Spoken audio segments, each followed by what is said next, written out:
guys, perkenalkan nama saya Belinda Incapahu dari Universitas Trinita Manado, program studi farmasi.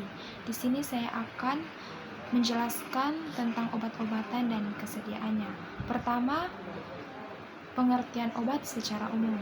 Obat adalah semua bahan tunggal atau campuran yang digunakan oleh semua makhluk untuk bagian dalam maupun luar guna mencegah, meringankan, maupun menyembuhkan penyakit. Menurut undang-undang yang dimaksud, obat adalah suatu bahan atau campuran bahan yang dimaksudkan untuk digunakan dalam menentukan diagnosis, mencegah, mengurangi, menghilangkan, menyembuhkan penyakit atau gejala penyakit atau kelainan badania atau rohania pada manusia atau hewan, termasuk memperelok tubuh atau bagian tubuh manusia. Kita masuk pada pengertian obat secara khusus.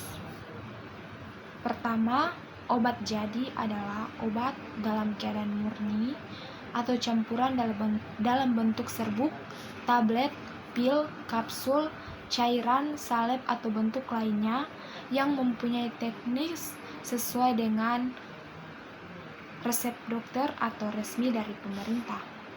Kedua, obat paten adalah obat jadi dengan nama dagang yang terdaftar atas nama si pembuat yang dikuasakannya dan dijual dalam bungkus asli dari pabrik yang memproduksinya.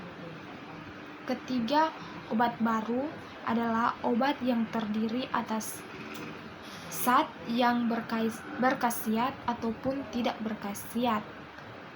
Misalnya lapisan, pengisi, pelarut, pembantu atau komponen lain yang belum dikenal sehingga diketahui khasiat dan kegunaannya. Keempat, obat asli adalah obat yang didapat langsung dari bahan-bahan alami Indonesia, terolah secara sederhana atas dasar pengalaman, serta digunakan dalam pengobatan tradisional. Kelima, obat esensial adalah obat yang paling dibutuhkan untuk pelayanan kesehatan masyarakat, terbanyak dan tercantum dalam daftar obat esensial yang telah ditetapkan oleh Menteri Kesehatan.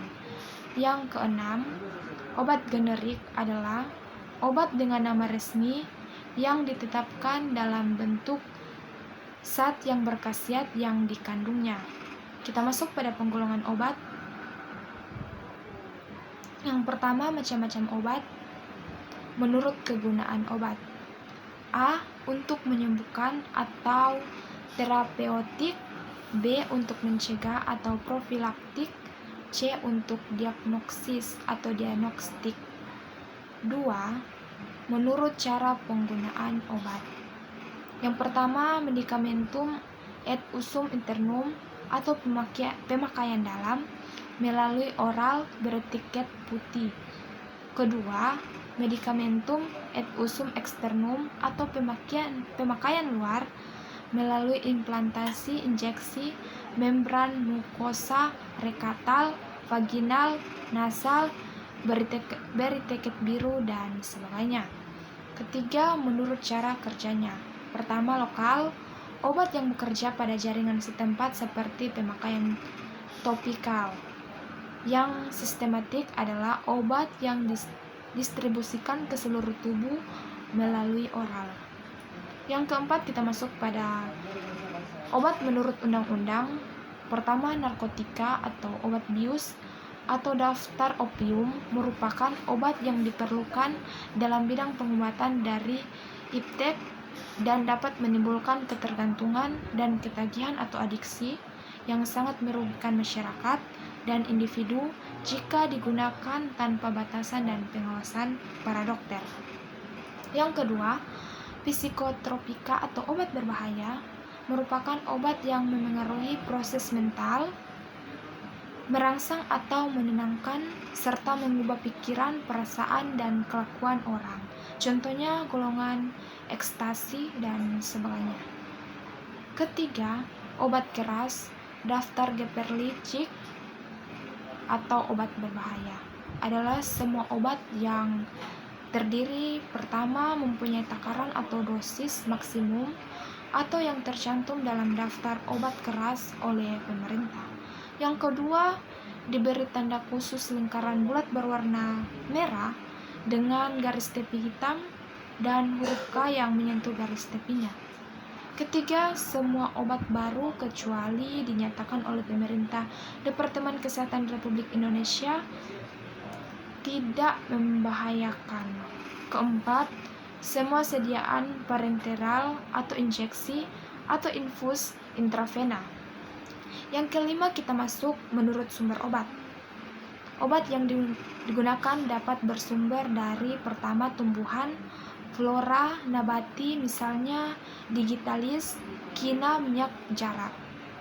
Yang kedua, hewan, fauna hayati misalnya minyak ikan, Adepalanae atau cerah. Yang ketiga, mineral pertambangan misalnya iod kali, garam dapur, parafin atau vaselin. Yang keempat, sintesis atau tiruan ataupun buatan misalnya kamfer sintesis, vitamin C. Kelima, mikroba atau fungi atau jamur misalnya antibiotik atau penicillin.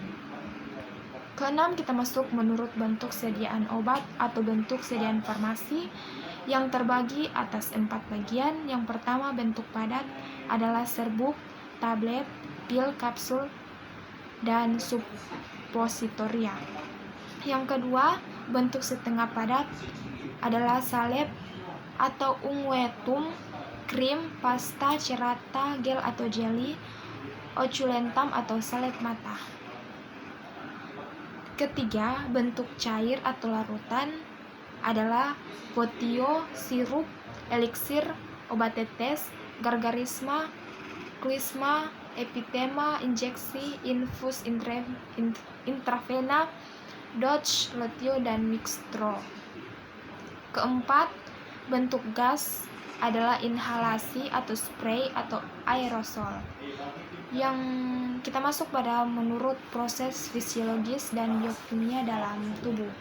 Itu terbagi 3. Yang pertama, obat farmakopodinamis yang bekerja terhadap tuan rumah dengan jalan mempercepat atau memperlambat proses fisiologis atau fungsi biokimia dalam tubuh, misalnya hormon, diuretik, hipnotik, dan obat otonom. Yang kedua, obat hemoterapeutik dapat membunuh parasit dan kuman di dalam tubuh tuan rumah.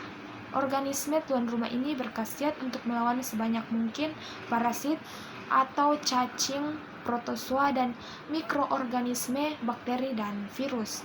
Yang ketiga, obat diagnostik, yaitu obat pembantu untuk melakukan diagnosis atau pengenalan penyakit, misalnya dari saluran langsung, lambung usus atau barium sulfat, dan saluran empedu atau natrium iopanoat, dan asam iodid organik, dan lainnya. Kita masuk pada pengertian resep, yaitu materi yang terakhir.